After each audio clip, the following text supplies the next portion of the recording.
Hello, what up mga kapatid? Magandang umaga.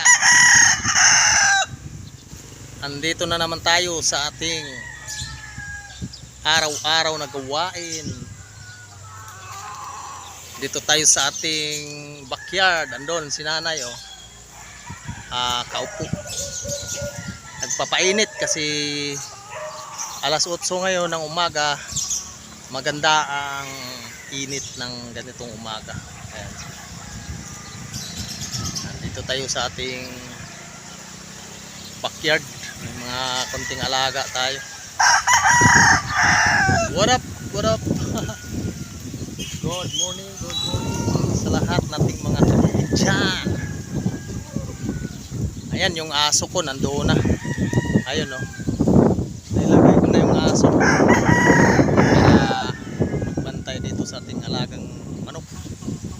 Doon siya. Hapon ko lang nagawa yung kanyang bahay-bahay. Ayan, mayroon na siya. Ganda ng bahay niya, cute. What up? Good morning sa lahat. Salamat sa suporta. Si nanay andun nakaupo. Ayun ayun nag cellphone. Bye bye. Maraming salamat.